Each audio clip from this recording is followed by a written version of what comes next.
Tu es passé ici en Corée, tout en pensant toujours des pondous, des kimonos, des mamans. Oui. La porte grandement ouverte pour tout le monde. Oui, oui. Et je ne sais pas, Maman Alima, et ici en Corée, sur quelle avenue tu es? La porte est aussi ouverte pour nous? On peut venir? Oui, vous pouvez venir.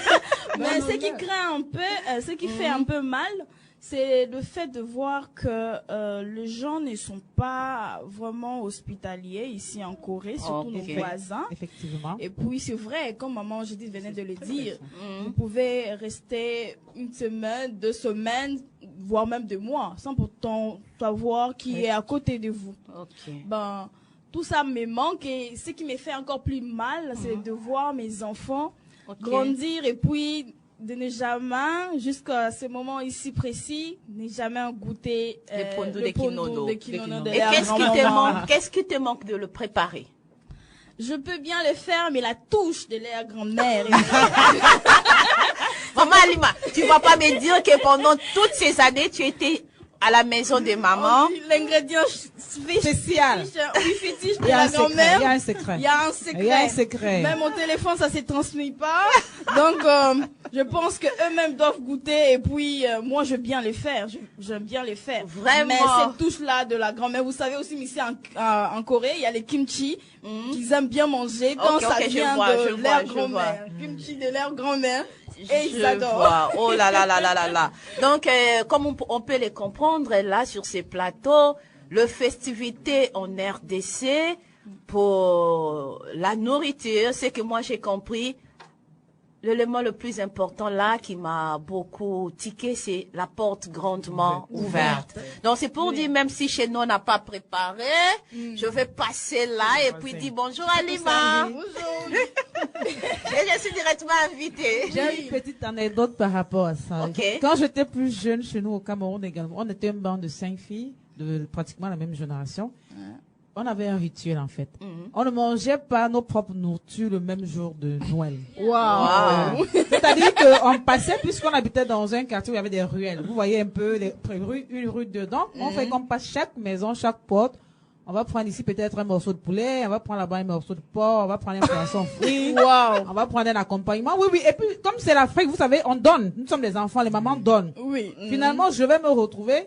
Mes grands frères m'appelaient garde-manger. C'est-à-dire garde-manger après la fête de Noël parce qu'on va manger ce que j'ai collecté même pendant une semaine encore.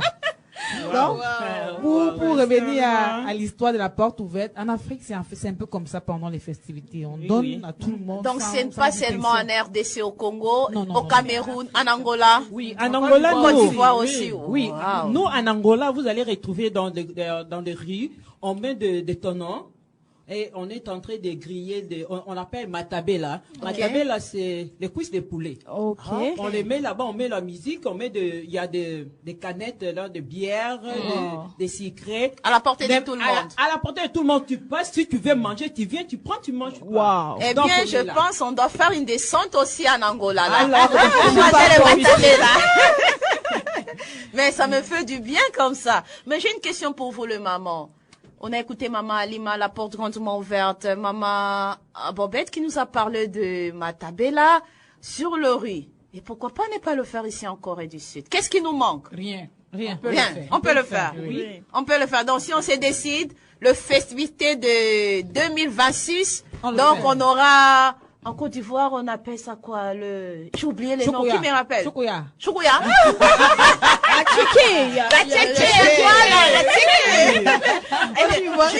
Je me rappelle quand j'étais en Italie, mon beau-frère est ivoirien et il m'a préparé la tchéké avec le poisson fumé. Et la loco, mon Dieu, je dois faire encore un tour, mais je me suis rappelé que je m'en touré ici, mais depuis qu'on est ici, je si tu veux demain, je prépare pour t'envoyer demain. Elle m'a jamais fait la tchéké, je l'ai découvert en Italie. Je te ferai ça, ne t'inquiète pas. Vraiment, j'ai beaucoup aimé cette ambiance et je pense que même si on est loin de nos familles, on garde la même culture africaine et ici aussi en Corée, on peut reproduire ces événements. Si on le veut, on le peut. Si on le veut, on peut. En tout cas, on va se renseigner. Nous allons décorer, on va choisir c'est quelle avenue qu'on va aller. On ne sait pas. Je pense que Yaya Dodo, tu es mieux placé pour pouvoir négocier les avenirs pour nous. Vraiment. On va chercher un coin en 2026. Là, c'est notre challenge de 2026. Les mamans, vous êtes d'accord? Nous sommes d'accord. Voilà, 2026, on va chercher l'avenue, on va décorer. Oui. Et on va faire le matabela. Et maman, voilà. Et maman, Alima va amener le pondo de kinono là. Je dois manger ça ici. Là, s'il faut convoquer maman, on va convoquer. On va faire le live. Maman va vous montrer. On va le faire. On va préparer un live. Et Maman Touré va nous amener la tchéké. Ouais. Et au Cameroun, on nous amène quoi? Ça dépendra. On a beaucoup de menus spéciaux comme au Cameroun, mais je pense que celui qui est le plus connu, c'est le ndolé national. Le ndolé. En tout cas, maman, je vous tiens sur parole, hein. Non, bien sûr. Décembre 2026, ça doit chauffer. Ça va être tout gratuit, comme en Afrique. Vraiment, ça va chauffer ici. On va inviter, on sera là, nous tous. On va célébrer Noël et bonne année. Comme en Afrique. On va africanaliser la Corée du Sud. Oui. Vraiment, j'aime bien l'ambiance. Vous savez qu'on parle de la nourriture, on parle de l'ambiance sur le riz, mais il y a aussi des préparations qui se passent en famille. Bon, je ne sais pas, moi, chez nous, quand c'est Noël, déjà là, le 20, sur le riz, ça chauffe. Ça chauffe. Et à la maison, maman et papa, là, ça chauffe aussi. La tête chauffe, hein. Oui. Parce que il faut une belle robe. Oui. Une très belle robe. Moi, chez nous, en fait, c'était plus la robe, là. Oui. Cette robe-là qui descend comme une princesse. Oui, effectivement. Voilà. Donc, c'était ça. Je ne sais pas chez Maman Touré, Maman Bobette, comment ça s'est passé. Le préparation, comment ça se faisait un peu?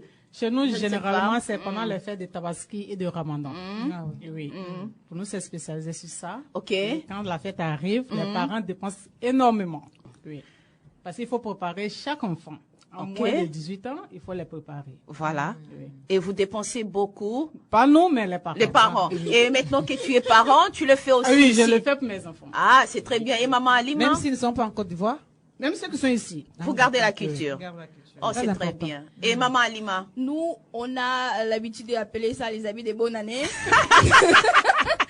Donc, toute l'année, vous pouvez pas acheter les habits pour vos enfants, ce n'est pas un problème, mais les habits de bonne année doivent être là. Ça ne peut pas manquer. Jamais. Okay. Jamais. Comment vous allez expliquer? Tout le monde sera en mode un nouvel an, nouvel vêtement. Maintenant, aucun parent ne voudrait voir son enfant triste ce jour-là. C'est ce qui est encore plus spécial. Okay. Donc, voilà, les habits de bonne année, c'est obligatoire.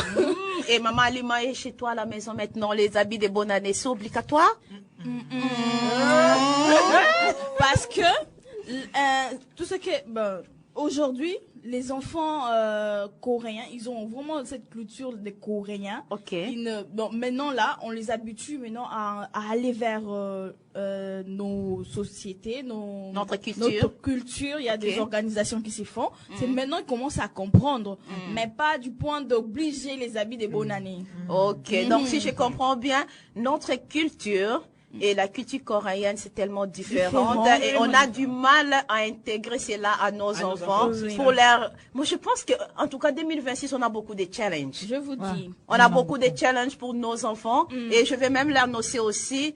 Avec Wise Women, on va commencer à organiser les éducations pour nos jeunes filles, inculquer la culture africaine à nos enfants. Non pas seulement la culture, leur montrer comment ils peuvent valoriser cette culture.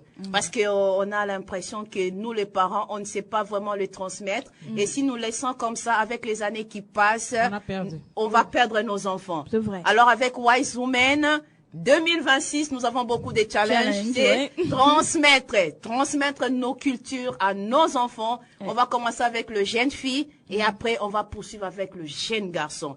On doit leur donner cela. On doit leur communiquer cela, cette fierté. Oui. Donc, être africain, même si tu te retrouves une seule africaine parmi le Coréen, les Européens, nos enfants doivent être fiers d'être africains, d'avoir cette belle peau. Oui, et d'avoir ces beaux cheveux. De se crepus. Parce que ce sont des niages. Voilà. Donc, le maman, vous avez vraiment des challenges avec vous. Nous allons travailler cela. Par le média, nous allons les communiquer et on aura des séances aussi, des rencontres avec nos enfants. Préparez-vous, vous serez invités. Et comment ça se passe chez Maman Bobette? Toi aussi, tu achètes les habits des Nouvel An ou bien tu as le même problème de culture? Ah, ça, c'est vraiment, c'est trop dur. Parce que cette année, dans des fêtes, j'ai demandé à papa, donne-moi de l'argent, je vais acheter des trucs pour les enfants. Papa d'abord m'a dit, quoi? Oui, mais les enfants, ils vont être habillés. Non, pas des habits. Ici, nous sommes en Corée. Non, je vais acheter quelque chose pour les enfants. Et j'ai posé la question aux enfants, est-ce que je vais vous acheter quelque chose, des habits pour les fêtes de Noël? Et ma fille m'a dit, quoi? Oh, voilà. Il faut s'habiller pour les fêtes de Noël. Est-ce qu'on s'habille pas? Je dis, mais non, mais on s'habille chez nous. Ah, non, ça c'est pour vous. Ici, non. Si c'est comme ça, donne-moi notre argent.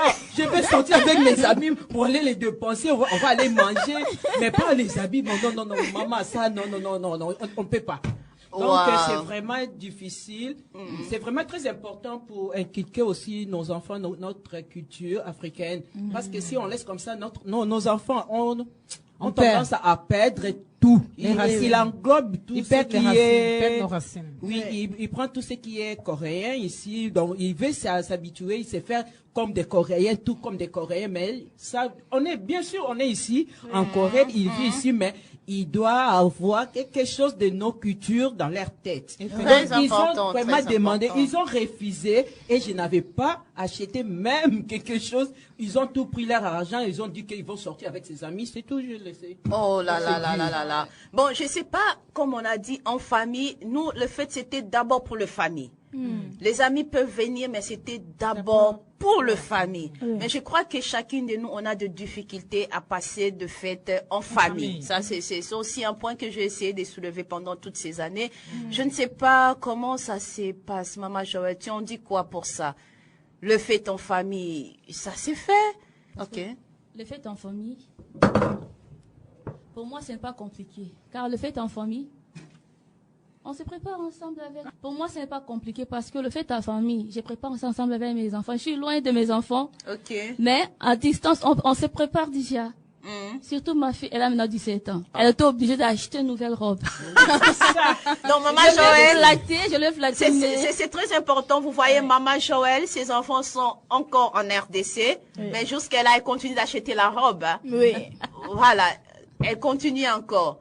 Et Maman Bobette qui est là, l'argent c'est pour dépenser avec les amis. Les amis. Oh, voilà. On t'écoute, Maman Joël. Un décalage de culture, hein. Elle a aussi exigé d'acheter l'habit de Noël et l'habit de bonne année. Wow. Je lui ai dit, mais tu es déjà adulte? Il a dit non, je suis pas adulte.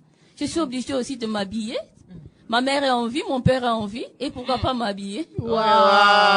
Je lui ai dit, ok, je laisse toutes les charges chez ta grande sœur.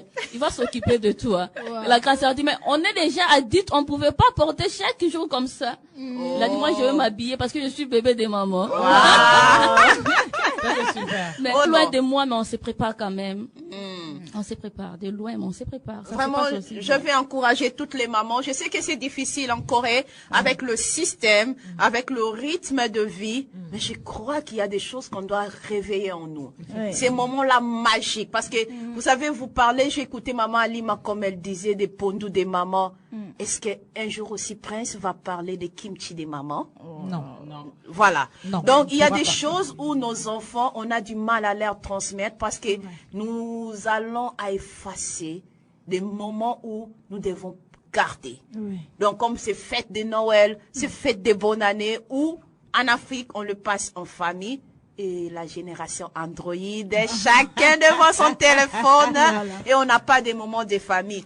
Et à Wise Women, on doit réveiller en nous nos cultures et les transmettre à nos enfants. Ça, c'est notre challenge. Il doit avoir cette année je pense bien vraiment en 2027 qu'on va revenir ici, on va dire, ben, vous savez, moi, je passais la fête avec Maman Alima, on a mangé du pondou de Kinono, il y avait la tchéké de Touré. Donc, on va essayer de parler de ces choses-là parce que 2026, c'est l'africanalisation de la Corée du Sud. Nous ne voulons pas dire que la Corée du Sud, la culture, c'est mauvais, non. Ben, on s'est dit que c'est ça la multiculture, c'est combiner les deux cultures. Effectivement. On dit à nos enfants, vous avez une nouvelle culture, mais aussi nous avons notre culture africaine que vous devez mémoriser, le garder pour le transmettre aussi de génération en génération.